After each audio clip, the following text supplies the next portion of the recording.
एक गांव में मिट्टी के बर्तन बनाने वाला एक व्यापारी लक्ष्मैया था।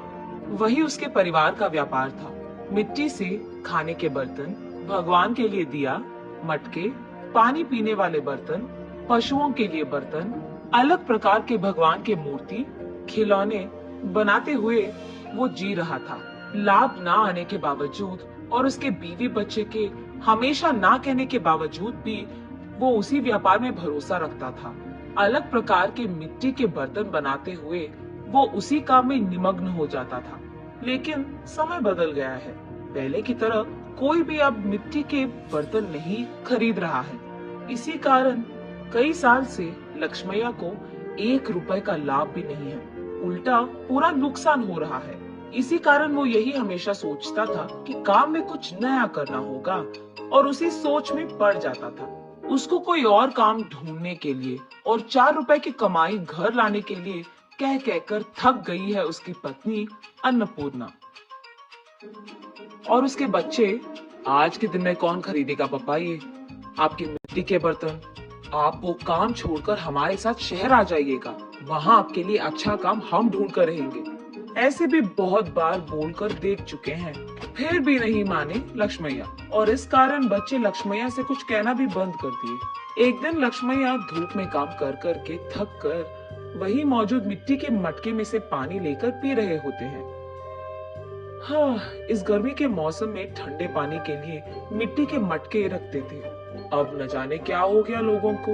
मिट्टी के मटकों को छोड़कर मिट्टी को खराब करने वाले फ्रिज और एसी से काम चला रहे हैं। और मुझे समझ में नहीं आता कि उनको मिट्टी के बर्तन से काम चलाने में क्या ही प्रॉब्लम है। ऐसे सोच में पड़ जाता है और अचानक उसे एक योजना सूझती है। तुरंत उसके बीवी के पास जाकर ऐसे कहता है, सुनो, मुझे एक अच्छा योजना सूझा है। क्या है वो? अगर हम मिट्टी से फ्रिज तैयार करें तो कैसा रहेगा? लगता है मिट्टी में काम कर करके आपका दिमाग भी मिट्टी का बन गया। अरे, ऐसे क्यों कह रही है? तो फिर ये कैसी बात हुई? मिट्टी से फ्रिज कौन बनाता है? पागल हो क्या तुम? अरे, ये बेवकूफी की बात नहीं है। सोचो एक बार, मिट्टी के मटके में कुछ भी रखो तो ठंडा रहेगा ना। तो फिर अगर मिट्टी से हम फ्रिज बनाएंगे तो उसमें भी चीजें ठंडे ही रहेंगे ना। ए चलो आप यहाँ से, मेरी बात कब मानते हो वैसे भी। चलो जाओ तुम यहाँ से, जो करना है कर लो। ऐसे कहकर अन्नपूर्णा वहां से चली जाती है। अगले दिन लक्ष्मैया बहुत कोशिश करके एक छोटा सा मिट्टी का फ्रिज बनाता है। ऐसे ही कुछ फ्रिज तैयार करके उस गांव के बाजार में लेकर जाता है। वहां वो एक भीड़ को इकट्ठा करके, ये मिट्टी से बना हुआ गरीबों का फ्रिज है, इसमें पानी डालने से ये खूब चलता है। इसके अंदर रखे सारी चीजों को ठंडा रखता है। ये 2 परतों में रहता है और बीच में एक खाली जगह रहता है। उसी जगह को हमें पानी से भरना होगा। इसी कारण बाहर का तापमान न अंदर आएगा और अंदर का तापमान कम नहीं होगा। ऐसे वो उसके हाथों से बनाए हुआ मिट्टी का फ्रिज कैसे चलता है ये भीड़ को समझाता है। और क्योंकि उस भीड़ में से कुछ लोगों को ये बहुत अच्छा लगता है, वो लक्ष्मैया के पास फ्रिज को खरीद कर वहाँ से चले जाते हैं। बाकी फ्रिज को लेकर लक्ष्मैया घर पहुँचता है। उस दिन के कमाए हुए पैसों को उसके बीवी के हाथ में रखता है लक्ष्मैया।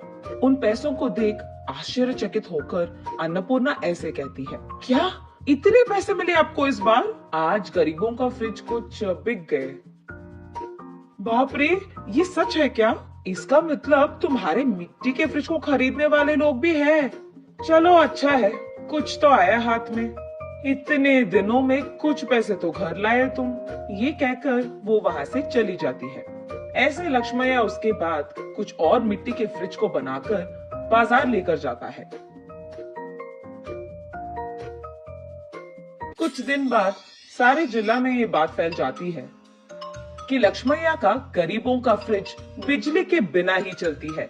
इस कारण लोग सारे लक्ष्मैया के घर सीधा पहुंचकर गरीबों के मिट्टी का फ्रिज खरीदकर वहां से चले जाते थे। इसी कारण एक ही झटके में लक्ष्मैया का व्यापार बहुत बढ़ जाता है, लाभ भी मिलते हैं और काम करने के लिए लक्ष्मैया उसके नीचे कुछ लोगों को नौकरी भी देता है।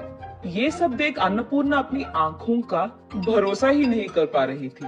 शहर में कुछ तो भी काम करवा देंगे आपसे, कहने वाले उसके बच्चे भी आज लक्ष्मैया के हाथों से बनाए हुए मिट्टी के फ्रिज को शहर में बेचने की व्यापार शुरू करते हैं। ऐसे लक्ष्मैया को उसके मेहनत का फल मिलता है, वो अमीर बनता है और खुश रहता है।